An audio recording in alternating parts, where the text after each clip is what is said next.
System analysis is conducting for the purpose of the studying a system or its parts in order to identify its objective. यानी system analysis जो है एक ऐसी technique होती है जो कि हमारे सिस्टम्स को या उसके पार्ट्स को स्टडी करने के लिए या उसके जो भी ऑब्जेक्टिव्स होते हैं उनको आइडेंटिफाई करने के लिए कंडक्ट किया जाता है. It is a problem solving technique that improve the system and ensure that all the components of the system work efficiently to accomplish their purpose.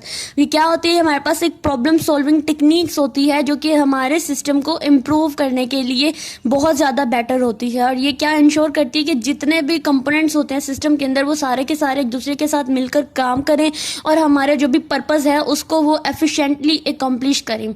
Analysis specify what the system should do. अब analysis क्या होती है, identify करते हैं कि हमारा system जो है वो क्या करे, हमारे सिस्टम को क्या करना चाहिए. ठीक है, स्पेसिफाई करता है कि what the system should do. तो इस पैराग्राफ के अंदर क्या है कि हमारा सिस्टम एनालिसिस जो होती है वो एक ऐसा पर्पस होता है जो हमारे सिस्टम को या हमारे सिस्टम के जो पार्ट्स होते हैं उनको स्टडी करने के लिए कंडक्ट किया जाता है. ये हमारे पास एक प्रॉब्लम सॉल्विंग टेक्निक्स होती है जो हमारे प्रॉब्लम्स को आइडेंटिफाई करते हैं और फिर उसके बाद हमारे सिस्टम को या उसकी जो परफॉर्मेंस होती है उसको इम्प्रूव करते हैं और इंश्योर करते हैं कि जितने भी कंपोनेंट्स होते हैं सिस्टम के अंदर वो सारे के सारे मिलकर काम करें एफिशिएंटली और हमारे जो भी पर्पस होता है उसको एकम्प्लिश करें.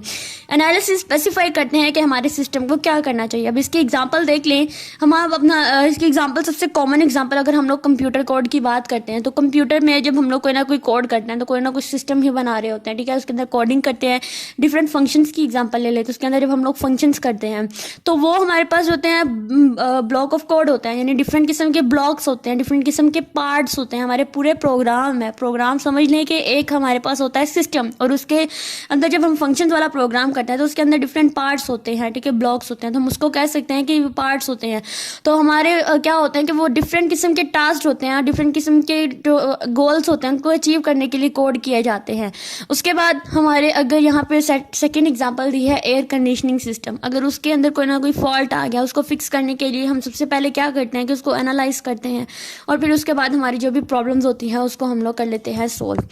नेक्स्ट हम लोग देखते हैं तो हमारे सिस्टम एनालिसिस के एडवांटेजेस आ जाते हैं. अब system analysis refer to the process of gathering data, interpreting information, identify issues and using the result to recommend it और develop the possible system improvement. तो यही बात जो हमने सिस्टम के कंपोनेंट्स के अंदर पढ़ी थी तो यही बात इन्होंने इसको थोड़ा सा मजीद मॉडिफाई करके लिख दिया हुआ है. हमने उसके कंपोनेंट्स पढ़े थे, इनपुट था, उसके बाद प्रोसेसिंग थी, उसके बाद प्रोसेसिंग के अंदर ही आ जाता है कि हमने उसके जो भी अंदर फॉल्ट्स होते हैं, जो भी इश्यूज होते हैं उनको आइडेंटिफाई करें. तो यहाँ पे इनपुट में उन्होंने कहा हुआ है प्रोसेस ऑफ गैदरिंग डाटा, यानी इनपुट का, फिर इंटरप्रेटिंग इन्फॉर्मेशन यानी प्रोसेसिंग का, आइडेंटिफाई इशूज, उनके अंदर जो भी प्रॉब्लम्स होती हैं उनको आइडेंटिफाई करना, using the result to recommend it और develop the possible system improvement. तो हम लोग उसकी आउटपुट को जनरेट करें, फिर जितने भी हमें उसके अंदर प्रॉब्लम्स वगैरह होती हैं उनको हम लोग एनालिसिस करें उसकी और उसके बाद जो है वो हम लोग उसके ऊपर कोई ना कोई पॉसिबल सिस्टम की इम्प्रूवमेंट्स के लिए फिर हम लोग उसके ऊपर कोई ना कोई काम करें.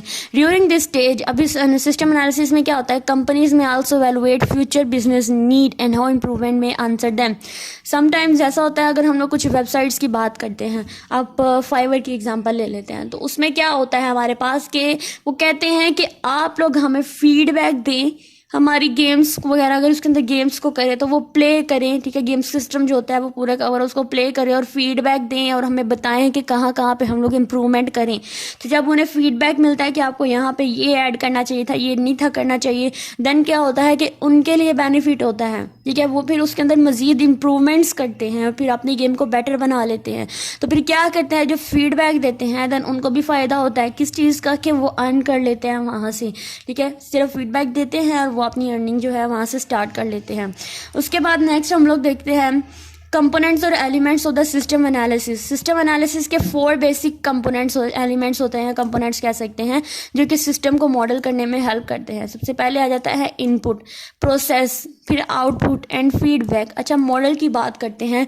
जब हम लोगों ने कोई प्रोजेक्ट बनाना होता है तो सबसे पहले हमें क्या चाहिए, हमें कोई ना कोई इनपुट चाहिए होती है. तो सारी बात है हम लोग पूरी का पूरा प्लान करते हैं, उसके बाद हम लोग अपनी डाटा को गैदर करते हैं, उसके ऊपर प्रोसेसिंग करते हैं, टेस्टिंग फेज, ये सारे के सारे सारे फेजेस हमने अपने STLC के अंदर पढ़े थे और इसके बाद भी हम लोग उसी को ही डिस्कस करेंगे ताकि हमें पता चले ये पूरी जो हम लोग सिमुलेशन मॉडलिंग पढ़ रहे हैं ये बेसिकली हमारे फाइनल ईयर प्रोजेक्ट के लिए बहुत इंपॉर्टेंट है।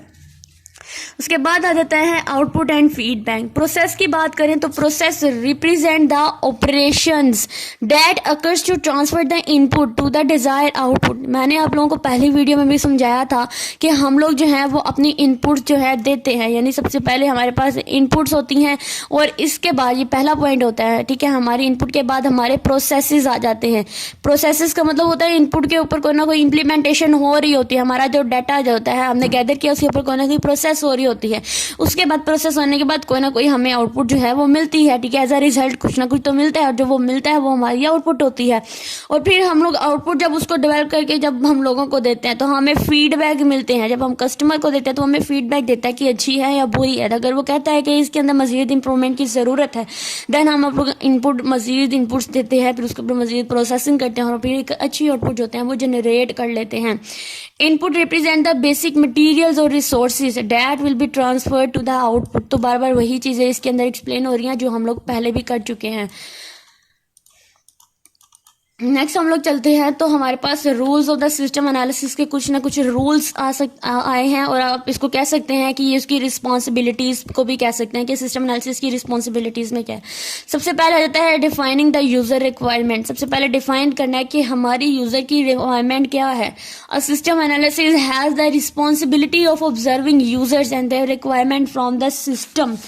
ठीक है, आप ये कह सकते हैं कि सबसे पहले इसके रूल्स में आ जाता है कि सिस्टम एनालिसिस को यूज़र की रिक्वायरमेंट को डिफाइन करना होता है। ये इनके रिस्पॉन्सिबिलिटी होती है कि वो यूज़र को ऑब्जर्व करें और अंडरस्टैंड करें कि वो सिस्टम से क्या क्या एक्सपेक्ट कर रहे होते हैं।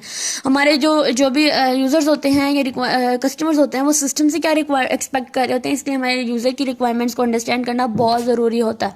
उसके बाद सेकेंड पॉइंट हमारे पास आ जाता है प्रायोरिटाइज द रिक्वायरमेंट। प्रायोरिटाइज का मतलब पता होता है आपको प्रायोरिटी देना किसी चीज़ को। हायर प्रायोरिटी होती है, लो प्रायोरिटी होती है। तो इसके अंदर हमारे पास क्या होता है कि हमारे एनालिसिस जो होते हैं वो यूज़र की रिक्वायरमेंट्स को प्रायोरिटाइजिंग करते हैं।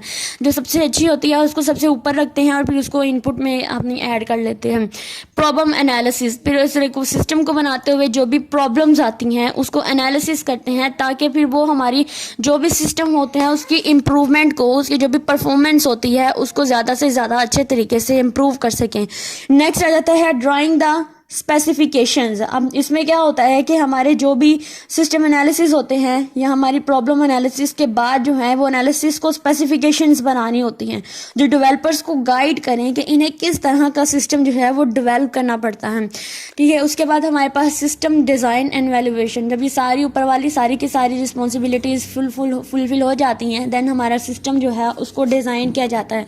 एनालिसिस का काम होता है कि सिस्टम का डिज़ाइन तैयार करना जिसमें प्रोसेस, इनपुट, आउटपुट और जो भी फीडबैक्स होते हैं मैकेनिज्म को डिफाइन किया जाता है। इसके बाद इस डिज़ाइन को इवैल्यूएट किया जाता है ताकि देखा जा सके कि वो रिक्वायरमेंट्स को सेटिस्फाई कर रहा है या नहीं। इवैल्यूएशन में होता है कि वो सेटिस्फाई कर रहा है या नहीं।